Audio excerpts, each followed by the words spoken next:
Alors, au bout de 2 ans, nous, on est vraiment très contents de l'ampleur qu'a pris notre entreprise. On a trouvé un équilibre par rapport à ce qu'on souhaitait faire au départ. Et du coup, on a plutôt été très bien accueillis, que ce soit par les commerçants locaux qui ont vendu notre bière, ou même les clients. On a fidélisé une clientèle, que ce soit à Saint-Chély-d'Apcher ou même sur Saint-Flour quand on va sur les marchés, ou même sur d'autres lieux. Et du coup, on est vraiment très contents de ce retour.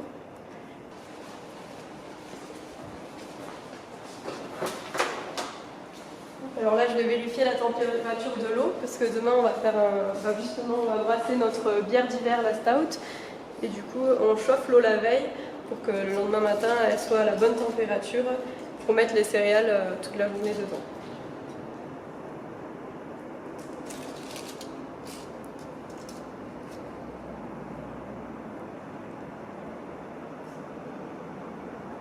Alors moi j'habite en Lozère depuis que j'ai 6 ans, donc c'est vraiment mon territoire de cœur. Après je viens de Lorraine, donc c'est le pays de la bière là-bas. Et quand j'étais petite, je n'aurais jamais cru que je serais brasseuse un jour. Mais bon, quand on est petit, on se dit jamais qu'on va faire de l'alcool plus tard. C'est pas trop dans les habitudes. Et du coup, mon compagnon, lui, est arrivé en Lozère pour une histoire de famille au lycée. Il est tombé aussi amoureux du département par le paysage, la qualité de vie qu'on peut avoir, la tranquillité entre autres. Et ensuite, on a dû partir pour les études dans des grandes villes, Clermont, Orléans, Dijon, enfin des villes comme ça. Et on faisait des études, lui, dans la biologie végétale, donc il a un doctorat en biologie végétale qu'il a terminé à Limoges. Et moi, j'ai travaillé sur la qualité de l'eau, en fait. Donc on n'habitait pas aux mêmes endroits, donc on se rejoignait le week-end. Et puis un jour, on s'est rendu compte que on pouvait faire de la bière en visitant une brasserie. Et donc on a acheté notre premier kit à Noël et puis on a fait de la bière. On se rejoignait le week-end pour faire de la bière. Et puis un jour, on commençait à un peu en avoir marre de nos métiers qui étaient dans des bureaux un peu enfermés, avec la hiérarchie au-dessus, comme ça. Et du coup, on s'est dit pourquoi pas nous lancer à l'aventure et faire de la bière, parce que c'est vraiment notre passion qu'on se rejoignait le week-end pour faire ça. Et on a tout de suite pensé à la Lozère, parce que c'était vraiment un département où on voulait revenir. On pensait d'abord pouvoir revenir à la retraite, mais bon, c'est très loin la retraite, voire pas du tout, on ne sait pas trop. Et du coup, on s'est dit, tiens, Saint-Chély-d'Apcher, là, il n'y a pas de brasserie encore dans le coin. On est à côté de la 75, c'est une ville qui a l'air assez dynamique en Lozère. Et du coup, on a tout lancé comme ça.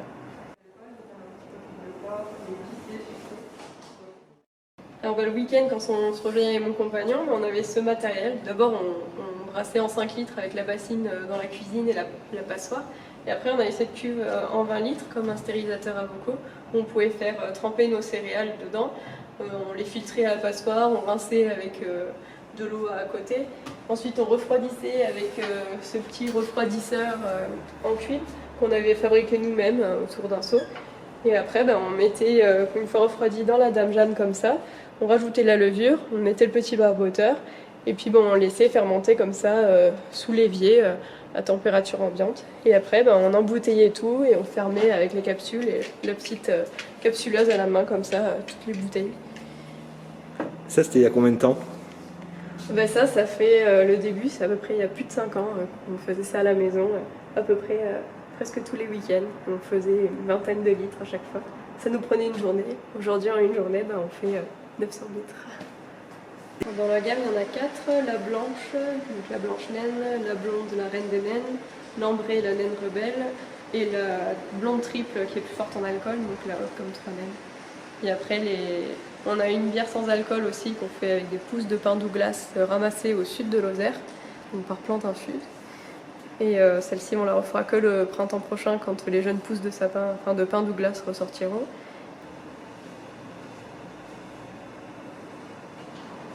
Florian va être plus spécialisé dans certaines étapes de la production et moi dans d'autres.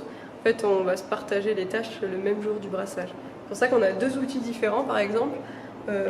C'est le fourquet, donc c'est l'outil traditionnel pour brasser. Donc la tradition à l'époque, c'était que le brasseur le fabrique à l'ouverture de son entreprise. Maintenant, il existe des entreprises pour fabriquer les fourquets. Mais nous, on a fait le choix de les faire nous-mêmes aussi, avec du bois local, du hêtre.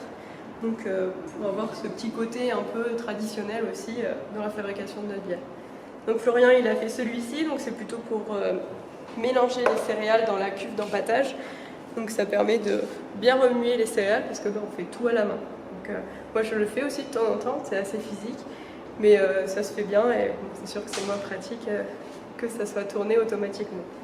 Et après moi j'ai fabriqué celui-ci, donc c'est un four qui est pour les amateurs de canoë en forme de pagaie, que c'est pour faire un tourbillon en fait à la fin de l'ébullition dans cette cuve ici, et mettre tous les débris de céréales, de houblon au centre et du coup pouvoir filtrer plus facilement après par la suite. Est-ce qu'il y a un truc dans le brassage que tu aimes particulièrement?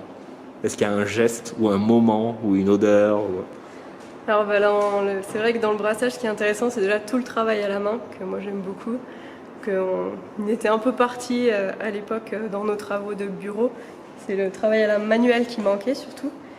Et c'est vrai que le mélange des céréales, c'est super agréable. C'est une odeur un peu sucrée.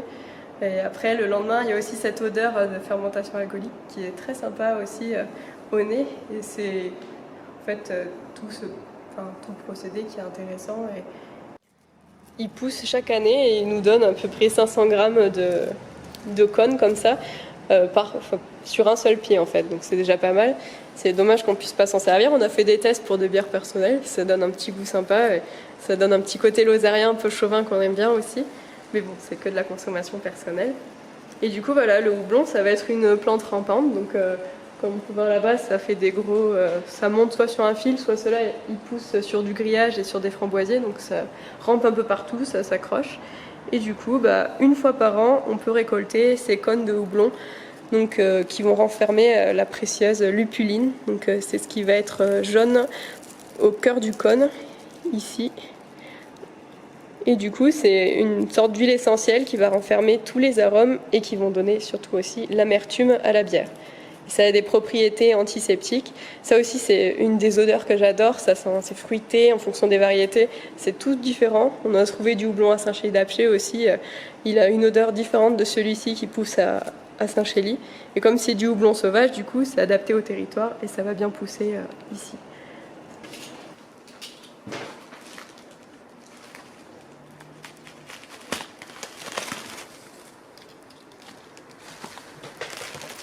Donc voilà, demain on brasse la bière stout pour l'hiver, la naine futée comme on l'appelle, avec à l'effigie des bisons d'Europe qu'on a ici.